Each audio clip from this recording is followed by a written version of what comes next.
কেলে ফ্ৰী কৰি দিম কাৰণ আমাৰ গাঁৱত বহুত দুখীয়া মানুহ আছে আৰু দুখীয়া মানুহবিলাকে 3বাৰ খেতি গৰুৰে কৰিব নোৱাৰে তিনিবাৰ যদি খেতি হয় গৰুৰে নহ'ব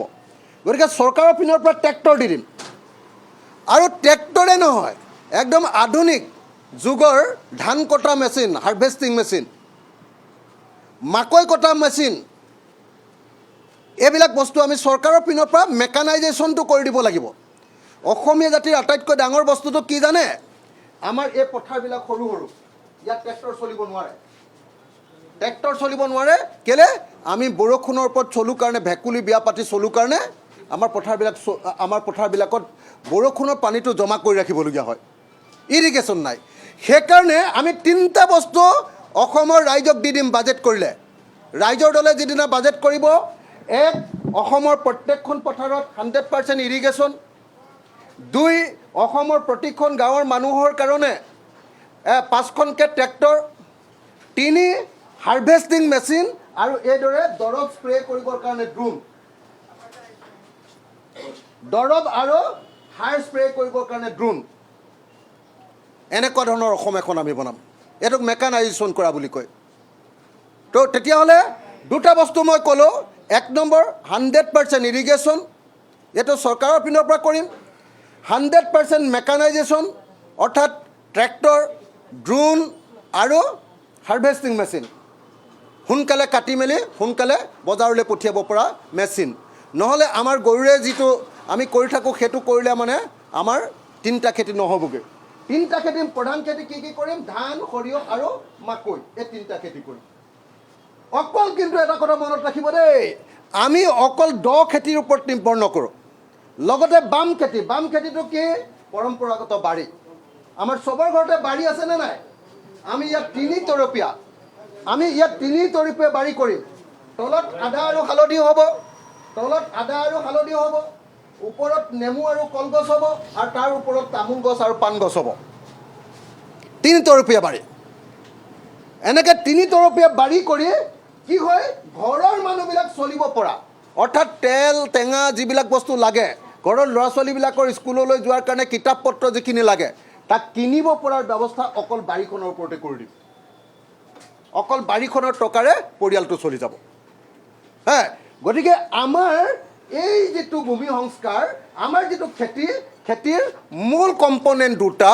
এটা হ'ল দ খেতি অৰ্থাৎ বছৰত 3বাৰ খেতি প্ৰফেশ্যনেল পথাৰ আৰু 2 নম্বৰ হ'ল এই স্বাৱলম্বী বাৰী এই 2টা হ'ল আমাৰ খেতিৰ ভিতৰত মেইন বস্তু আমি 3 নম্বৰ বস্তু কি কৰিছোঁ জানেনে যে এই স্বাৱলম্বী বাৰীখনৰ পৰা যিবিলাক বস্তু উৎপাদন হ'ব সেইবিলাক বিকিবৰ কাৰণে প্ৰত্যেকখন গাঁৱতে সৰু সৰু বজাৰ থাকিব এইবিলাক চব বিক্ৰী কৰিবলৈ আহিছে মানুহে নিজৰ গাঁৱতে এখন বজাৰ থাকিব সৰু অকণমান দেখিছেনে আৰু গাঁওখনত আৰু এটা বিৰাট ডাঙৰ কাম কৰিম য'ত মথাউৰি আছে আপোনালোকে চাব দেই এইটো মথাউৰিৰ পাৰে ভীমকল গছ ৰুই দিম চব ভীমকল গছ ৰুই দিলে কি হ'ব এই শিপাই মথাউৰিটো শক্তিশালী কৰিব আৰু এই ভীমকলৰ পৰা তাৰ পাছত আমাৰ যিটো গ্ৰাম স্বৰাজ হ'ব প্ৰতিখন গাঁৱত এটা বেবী ফুডৰ ইণ্ডাষ্ট্ৰী বহুৱাম ভীমকলৰ পৰা আমি ভীমকল খাই ডাঙৰ হৈছোঁ অসমীয়া জাতিয়ে কিন্তু অসমত এতিয়ালৈকে কোনো লিডাৰ জন্ম হোৱা নাই যি বেবী ফুড খাই অসমীয়া জাতি ডাঙৰ হৈছোঁ সেই বেবী ফুডৰ জৰিয়তে পৃথিৱীৰ বজাৰ দখল কৰাৰ সপোন দেখা কোনো লিডাৰ জন্ম হোৱা নাই আমি প্ৰথমবাৰৰ কাৰণে কৈছোঁ যে অসমৰ যি ভীমকল এই ভীমকলৰ পৰা আমি কি কৰিম বেবী ফুডৰ ইণ্ডাষ্ট্ৰী বনাম কল প্ৰক্ৰিয়াকৰণ কেন্দ্ৰ আৰু বেবী ফুডৰ ইণ্ডাষ্ট্ৰী বনাম আৰু কলগছজোপাৰ পৰা আপুনি কি বনাম চাওক আপোনালোকে কলগছজোপাৰ পৰা আঁহ উলিয়াই ইয়াৰ পৰা সূতা বনাম কলৰ পৰা শিশু খাদ্য বানানা বেবী ফুড দেখিছেনে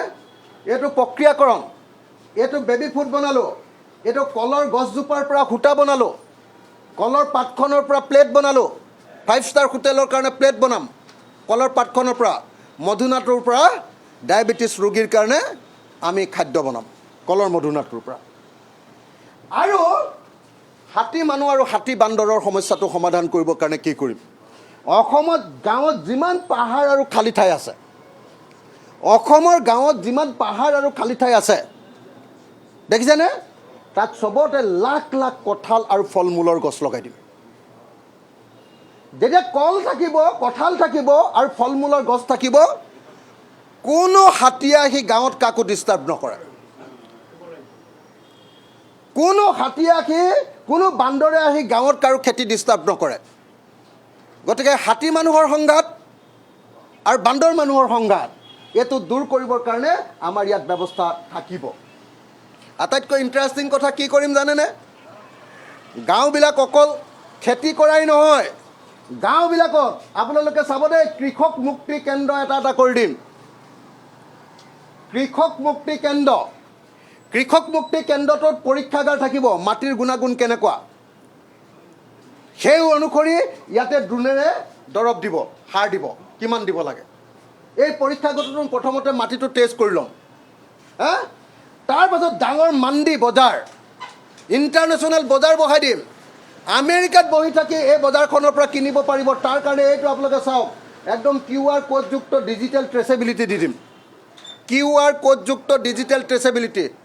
মানে বজাৰৰ কোনটো বস্তু ভাল বেয়া কিমান দাম চব বস্তু আমেৰিকাত বহি তাৰ পৰা ইণ্টাৰনেটত ইয়াতে আমাৰ বস্তু কিনি থাকিব পাৰিব। এইটো হ'ব মাণ্ডি, আৰু তাৰ কাষত কোল্ড ষ্ট'ৰেজ দি দিম। কেলৈ কোল্ড ষ্ট'ৰেজ জানেনে? ধৰক বিলাহী আমাৰ গাঁৱৰ মানুহে বহুত উৎপাদন কৰিলে, দাম কম, 3 টকা হৈছে, আমি বিলাহী বিক্ৰী নকৰি ইয়াত ৰাখি দিম। যেতিয়া বেংগলোৰত বিলাহী 120 টকা হৈ গ'ল, তেতিয়া আমি 80 টকা দামত বিলাহীটো উলিয়াই দিম। আৰু যদি সেইবাৰ দাম নেবাঢ়িলে তেতিয়াহ'লে কি কৰিম? বিলাহীটোৰ পৰা ইয়াত চচ তৈয়াৰ কৰিম, চচ তৈয়াৰ কৰা ইণ্ডাষ্ট্ৰি কৰিম। এইটোৰ নাম দিছোঁ গ্ৰাম স্বৰাজ। গতিকে আমাৰ প্ৰথম বস্তুটোৰ নাম হ'ল সেউজ স্বৰাজ। সেউজ স্বৰাজত খেতি, সেউজ স্বৰাজত আপোনাৰ পৰীক্ষাগাৰ, সেউজ স্বৰাজত আপোনাৰ কৃষক মুক্তি কেন্দ্ৰ, বজাৰ বা মাণ্ডি, কোল্ড ষ্ট'ৰেজ এইবিলাক চব থাকিব। ইয়াতে ভালকৈ ট্ৰেক্টৰেৰে খেতি থাকিব, সৰু গাঁৱলীয়া বজাৰ এখনো থাকিব, বাৰী থাকিব। ইয়াতে বান্দৰ আৰু হাতীৰ পৰা উৎপাতৰ পৰা ৰক্ষা পাবৰ কাৰণে এনেকুৱা ধৰণে গছ ৰোৱা হ'ব, ফল মূলৰ গছ ৰোৱা হ'ব। আৰু তাৰপাছত 2 নম্বৰ বস্তুটো এক গাঁও এক ইণ্ডাষ্ট্ৰি, গ্ৰাম স্বৰাজ। গ্ৰাম স্বৰাজত আমি কি কৰিম জানেনে? 1 ভিলেজ 1 ইণ্ডাষ্ট্ৰি। যাৰ ঘৰত চৰকাৰী চাকৰি নাই, ইণ্ডাষ্ট্ৰিত সেইখন ঘৰৰ পৰা এটা মানুহে চাকৰি পাবই, গেৰাণ্টি। যাৰ ঘৰত চৰকাৰী চাকৰি নাই, সেইখন ঘৰৰ পৰা আমাৰ গাঁৱতে বহুৱা যিটো ইণ্ডাষ্ট্ৰিত এটা চাকৰি পাবই, এইটো আমাৰ গেৰাণ্টি থাকিব। এক গাঁও এক উদ্যোগ। প্ৰতিটো গাঁও পঞ্চায়তত একোটা স্বয়ংসম্পূৰ্ণ অৰ্থনৈতিক আৰু উদ্যোগিক কেন্দ্ৰ হিচাপে গঢ়ি তোলা হ'ব, যাতে সেই পঞ্চায়তৰ অধীনৰ প্ৰতিখন গাঁৱৰ ধন গাঁৱতে চাৰ্কুলেট হৈ থাকে, আৱৰ্তন হৈ থাকে। গাঁৱৰ টকা যাতে গাঁৱতে থাকে, গাঁৱৰ টকা যাতে বাহিৰলৈ যাব নোৱাৰে। এই কামটো কৰিবৰ কাৰণে আমি কি কৰিছোঁ? প্ৰতিখন গাঁৱতে স্থানীয় কেঁচামালৰ মূল্য সংযোজন, স্থানীয় কেঁচামাল বিলাহী, সেইটো মূল্য সংযোজন কৰিম। কেনেকৈ কৰিম? বিলাহীৰ পৰা চচ বনাম, বিলাহীৰ পৰা টক বনাম। তাৰ কাৰণে এইবিলাক ইণ্ডাষ্ট্ৰি আমি কৰি দিছোঁ, চাওক আপোনালোকে। কেঁচামাল বিক্ৰীৰ সলনি গাঁৱতে মাইক্ৰ উদ্যোগ স্থাপন কৰা হ'ব। কলৰ মিডিয়াম ইণ্ডাষ্ট্ৰিটো খুলিমেই, সৰু সৰু মাইক্ৰ উদ্যোগ। আকৌ কেঁচামালবিলাক যাতে এনেই লোকচান নহয়, তাৰ কাৰণে সৰু সৰু বোলে মৰাপাট হৈছে, মৰাপাটৰ উদ্যোগ। আমাৰ তাত বোলে তামোলৰ পাত পৰিছে, তামোলৰ পাতৰ পৰা এইবিলাক ডিছ বনোৱাৰ উদ্যোগ। মহিলাবিলাকৰ তাঁতশালৰ উদ্যোগ। এনেকৈ অসমৰ এগৰাকী মানুহকো আমি ফ্ৰীকৈ মানে নিবনুৱা হৈ থাকিবলৈ নিদিওঁ। কলৰ পৰা শিশু খাদ্য, পেলনীয়া অংশৰ পৰা আঁহ উৎপাদন, আহেৰে কাপোৰ, ৰছী, বেগ, বাচন বৰ্তন আদি নিৰ্মাণ। গাঁৱতে উৎপাদন, গাঁৱতে নিয়োগ, গাঁৱতে আয়। আমাৰ শ্লোগানটো কি শুনিলেনে? ইয়াত যেনেকৈ শ্লোগানটো কি আছিলে? পথাৰখন হ'ব সম্পূৰ্ণ পেচাদাৰী, বাৰীখন হ'ব স্বাৱলম্বী। পথাৰখন হ'ব সম্পূৰ্ণ পেচাদাৰী, বাৰীখন হ'ব স্বাৱলম্বী। ইয়াৰ শ্লোগানটো হ'ল গাঁৱতে উৎপাদন, গাঁৱতে নিয়োগ, গাঁৱতে আয়। গাঁৱতে উৎপাদন, গাঁৱতে নিয়োগ, গাঁৱতে আয়। গাঁৱত ধন গাঁৱতে আৱৰ্তন হ'ব, স্বাৱলম্বী গ্ৰাম্য অৰ্থনীতি আমি গঢ়ি তুলিম। তাৰপাছত নগৰত, গাঁৱত যেনেকৈ ধৰণে সৰু সৰু ইণ্ডাষ্ট্ৰি খুলি গোটেই মানুহবিলাকক কাম দিম। এটা ল'ৰাইও যাতে বেংগলোৰ যাব নালাগে, এটা ল'ৰাই যাতে চেন্নাই যাব নালাগে, এটা ল'ৰাই যাতে বেলেগলৈ যাব নালাগে। তাৰ কাৰণে পেছাদাৰী অসমখন লৈ আহা তাৰ কাৰণে নগৰ স্বৰাজত কি কৰিম দেখিছে নাই প্ৰথমটোৰ নাম দিলোঁ সেউজ স্বৰাজ 2 নম্বৰটোৰ নাম দিলোঁ গ্ৰাম স্বৰাজ 3 নম্বৰখনৰ নাম টাউনত নগৰ স্বৰাজ যোগান শৃংখলৰ মূল কেন্দ্ৰ কৰি দিয়া হ'ব টাউনখন অলপ পিছত যোগান শৃংখলৰ মূল কেন্দ্ৰ কৰি দিয়া হ'ব স্বয়ংক্ৰিয় উচ্চ প্ৰযুক্তি সম্পন্ন লজিষ্টিক হাব প্ৰত্যেকখন টাউনত লজিষ্টিক হাব বনাই দিম উচ্চ ক্ষমতা সম্পন্ন ডেকা ল'ৰাবিলাকে গৈ ঘৰত কাম কৰিলে 3 ঘণ্টা এই লজিষ্টিক হাবলৈ গৈ কি কৰিব জানে নাই ইয়ালৈ গৈ আমেৰিকাৰ কোনোবা এটা কোম্পানীত 3 ঘণ্টা কাম কৰি এদিনত $100 উপাৰ্জন কৰিব ইয়াতে কাম কৰক বা অন্য ক'ৰবাত কাম কৰক কাম কৰি ইয়াতে কি কৰিব একদম নিজৰ ডিজিটেল ডেলিভাৰী হ'ব ইয়াৰ পৰা বস্তুবিলাক নি আমি ঘৰে ঘৰে বস্তু দিমগৈ বজাৰখন আমাৰ অসমৰ বজাৰখন আমি বেলেগক এৰি নিদিওঁ আৰু এতিয়া যে ব্লিংকিট আহিছে এতিয়া যে আমাজন আহিছে আমি নিজেই নিজৰ বস্তু অসমৰ প্ৰতিখন গাঁৱত দিমগৈ মানুহে গাঁৱত কাম কৰি থাকিব ঘৰতে গৈ কিবা এটা বস্তু লাগে পাই যাব শাৰী এখন লাগে বোলে ধৰ তোমাক এখন চুইজাৰ এযোৰ লাগে ফটককৈ ঘৰতে গৈ দি আহিমগৈ ধৰ ইয়াক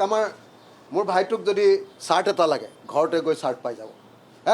একদম এনেকুৱা ধৰণে আমি এই ডেলিভাৰী চিষ্টেম কৰি ল'ম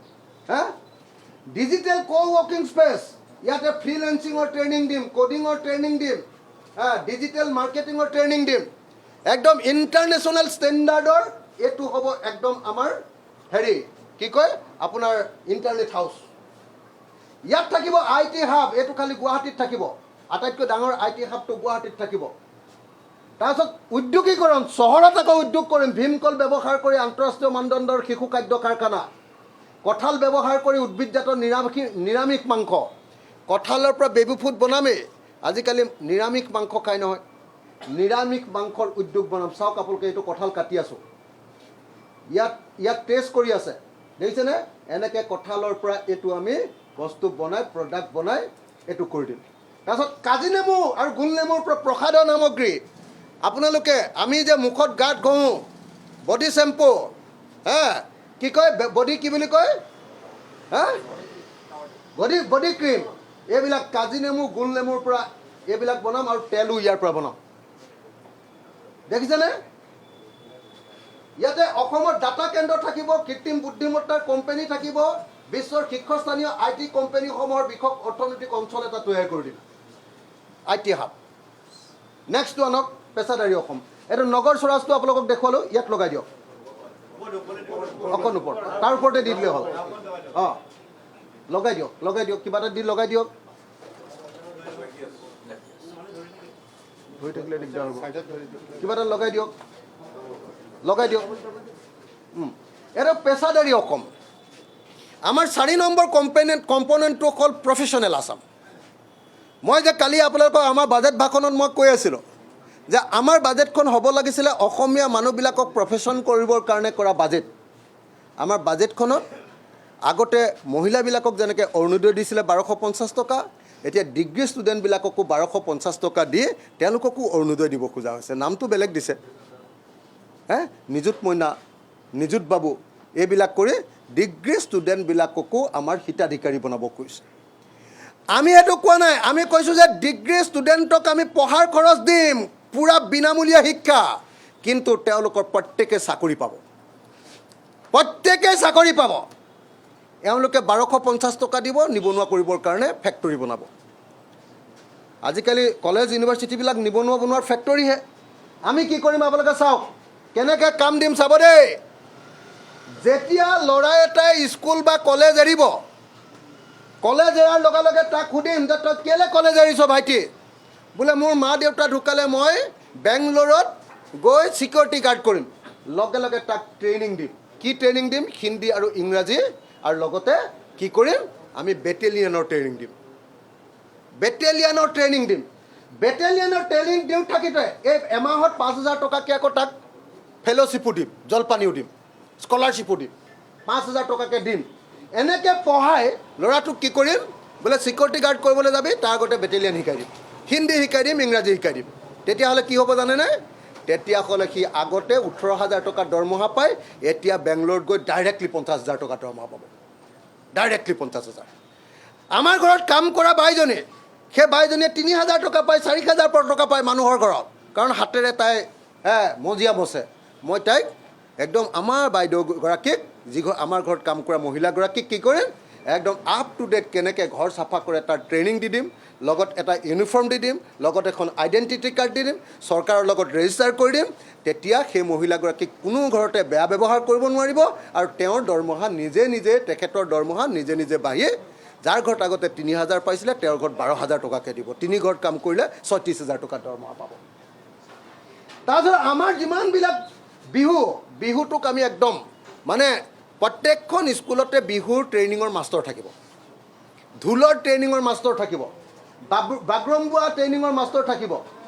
কাৰ্বি বেম্বো ডেন্সৰ মাষ্টৰ থাকিব মিচিঙৰ গুমৰাগৰ টিচাৰ থাকিব সব স্কুলবিলাকত মানে চাকৰি পাব চবেই মাষ্টৰ হ'ব যোনে গাঁৱত সংস্কৃতি চৰ্চা কৰে তেওঁ একোজন শিক্ষকত পৰিণত হ'ব আৰু শিক্ষকত পৰিণত হৈ তেওঁলোকক আমি এনেকৈ প্ৰফেশ্যনেলি পৰ্যটন কেন্দ্ৰ খুলিবৰ কাৰণে গোৱাত পৰ্যটন কেন্দ্ৰ খুলিবৰ কাৰণে আন্দামানত পৰ্যটন কেন্দ্ৰ খুলিবৰ কাৰণে দিল্লীত পৰ্যটন কেন্দ্ৰ খুলিবৰ কাৰণে অসমত পৰ্যটন কেন্দ্ৰ খুলিবৰ কাৰণে সবকে আমি ট্ৰেইন আপ কৰি দিম শিক্ষাৰ আমূল পৰিৱৰ্তন ডাটা ড্ৰাইভেন গভৰ্নেন্স এইটো কিন্তু ইণ্টাৰেষ্টিং ধৰক আমি কাৰোবাৰ এজনক এই ফিনিচিং স্কুলত শিকাই দিলোঁ এইটো বৰ ডাঙৰ কনচেপ্ট দে ফিনিচিং স্কুল এৰাৰ পাছত এখন স্কুলত পঢ়াম সেইখনৰ নাম ফিনিচিং স্কুল সেইখনত জীৱনৰ কাৰণে কামটো শিকাই দিয়া হ'ব কেনেকৈ চলিব লাগিব স্কুলততো অকল হেৰিহে শিকালে পঢ়াহে শিকালে ইয়াত কেনেকৈ জীৱনটো চলিব তাক শিকাই দিম সেই শিকাই দিবৰ কাৰণে কি কৰি দিম তাৰ পাছত সেই শিকাৰ পাছত ইয়াত তেওঁক এখন পৰিচয় পত্ৰ দি দিম তেওঁৰ হাতত ইয়াত থাকিব সেইখন ইণ্টাৰনেটত ট্ৰেছ কৰি দিলে গম পাব যে আমাৰ গাঁৱত এটা মেকানিক আছে আমাৰ গাঁৱত এটা ছফ্টৱেৰ ইঞ্জিনিয়াৰ আছে আমাৰ গাঁৱত এটা ছিকিউৰিটি গাৰ্ড কৰিব পৰা ল'ৰা আছে এনেকৈ ধৰণে অৰ্থনৈতিক পৰিচয় পত্ৰ দি দিয়া হ'ব GI টেগ কৰি দিয়া হ'ব আৰু গোটেই ITI যিমানবিলাক বনাইছে একদম গেলা গান্ধা যিবিলাক ITI বনাইছে সেইবিলাকত নতুন প্ৰযুক্তি বনোৱাৰ কাৰণে ব্যৱস্থা কৰা হ'ব নেক্সট পেছাদাৰী